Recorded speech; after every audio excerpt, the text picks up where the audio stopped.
At this point, we're going to get into the types of engagement strategies or total participation strategies that you can use in the classroom. We'll be covering 3 types in the remainder of our time. During this section, we are going to cover on-the-spot engagement strategies. In the next section, we'll cover holdups. And in our last section, we'll cover engagement strategies that incorporate movement. Those are the 3 types of strategies we'll be spending our time on. So first, on-the-spot engagement strategies. These allow teachers to quickly gauge the depth of student understanding of the concepts being taught.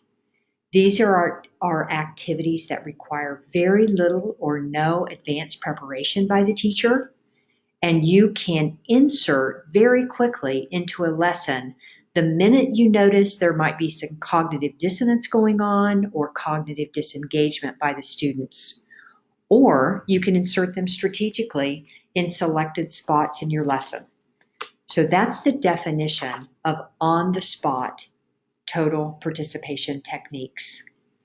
The first one, many of you have likely used in your classrooms. It's called ThinkPairShare.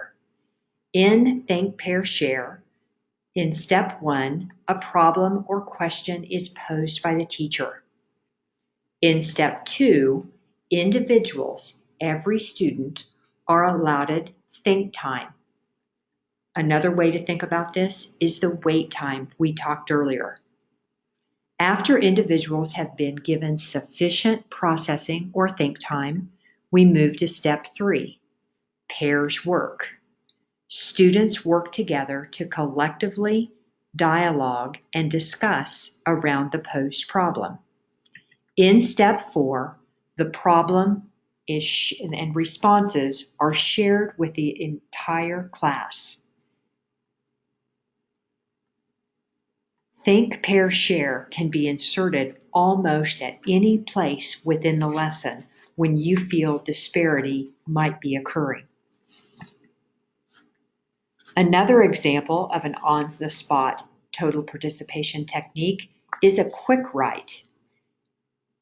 This doesn't have to take long. This doesn't have to be a paragraph. It's just enough time for students to stop and reflect in writing on what they're learning. I typically allow 3 to 5 minutes for this to happen. Here's how it works. Teachers select a prompt. Given a specific amount of time, allow students to quickly write what they know and understand about that topic. You might allow students to draw instead of write if that's more to their suiting. And I typically follow up a quick write with a pair share, a networking session, or another total participation technique to share out. No matter what, be sure you collect these quick writes in order to ascertain each individual student understanding of the topic. Quick write, a quick engagement strategy inserted anywhere into a lesson. Here's an example of a quick write prompt I would use with this content. I might ask you all, do a quick write on this. Which students would benefit from your consistent use of total participation techniques? If you'd like, pause the video and do a quick write. Answer that question. Networking sessions allow students to get up and move around while interacting with a variety of students. Here's how it works. Prepare 1 to 4 prompts or questions. Have students reflect on or do a quick write to those prompts. Then have students stand and find someone with whom they've not worked with yet that day, or specifically design the partnerships and have them discuss their responses. After a predetermined amount of time, signal for the class to find someone else with whom to speak. With this new partner, ask students to respond to a different teacher-selected prompt. Oftentimes, I also call these 7-Eleven conversations. Stand up, have a quick 7-Eleven conversation with a partner about what we've just discussed. It's a quick, easy way to allow for movement, to allow for engagement, to allow for understanding. Chalkboard Splash is an additional on-the-spot TPT. In a Chalkboard Splash, you have some manner in which students can capture their answers quickly and easy on some kind of walking whiteboard. When I was in the classroom, I was very fortunate that the shop teacher took the white ceramic board and cut slates for me about 8 inches by 10 inches, and I used those in my classroom. When I moved to Southwest Plains and I began hauling those around when I was working with teachers in schools, I quickly learned they were heavy. So I found an alternative plan that might work for you. I take a piece of tag board, I place it in a sleeve protector. That costs me pennies, and they're light, easy to store, and take up very little room. So those quickly become the walking whiteboards. Then the only other thing you need is expo markers and paper towels. So here's how Chalkboard Splash works. It allows the teacher to see the entire class collective response. The teacher poses a question. Students generate their responses on their chalkboard. Then the teacher can say, share, show me your board. Or they might say, dialogue with a partner and compare your answer. Depending on the point of the lesson it is, the teacher can use the Chalkboard Splash in a number of different ways.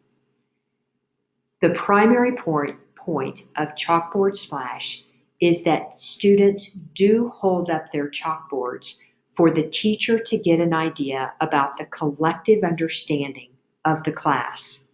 Once again, we can use this as a formative assessment to determine who might need additional instruction before we move on. Chalkboard Splash, quick and easy way to ascertain the understanding. I mentioned this earlier in our course, but I want to talk about the subject of equity again. Take a look at the picture on your screen. We have 3 boxes. We have 3 students. When each student gets the same box, it doesn't necessarily provide for the needs of the individual students. Remember that differentiation, meeting the needs of each individual child, is critical when you're designing your lessons and meeting the needs of students in your class. So let's go back to Chalkboard Splash. Again, you may have an EL student, you may have a new student who's new to your classroom. Partner them on Chalkboard Splash. Don't have them have their own chalkboard, but have them with a partner until you feel comfortable that they understand and can move forward on their own. Scaffold that support. Start with a partner, then have them have their own Chalkboard Splash, but talk to a partner before they share, and then ultimately work independently. Another on-demand is called Showdown. This marries the Chalkboard Splash with Showdown. In Showdown, students are given questions, they write their responses on their chalkboard, and in small groups, someone calls Showdown and everyone shares their responses. The specific steps are listed on this slide. Questions can also be placed in a small group, shuffled and placed face down. When students are ready to share their response, they can give a thumbs up. Person 1 can flip over the question, read it aloud. Everyone responds. Person 1 calls out the words Showdown, and all teams show their response. Person number 1 will lead in checking for understanding and discussion. They can use their resources at this time. Allow them to look at their textbooks, look at their workbooks, look at their notes. Isn't that what we want? Don't we want them to dig into the content? Then person number 1 is responsible for celebrating, being a cheerleader, or reteaching. Then we change roles, and number 2 flips over a question, reads it aloud, everybody responds, etc. Think about what we're doing through Showdown. We're listening, hearing, seeing, talking, and we also are having space hold memory. Showdown is a powerful engagement strategy that teachers can use in their classrooms. Thumbs up when ready processing cards. Oftentimes in classrooms, we use the thumbs up signal, the thumbs up signal, to have students tell us when they're ready to move on. I'd like to offer a couple of other options where we might actually develop cards that students keep in their desk or with their supplies. One of them could be hold-ups that are A, B, C, and D.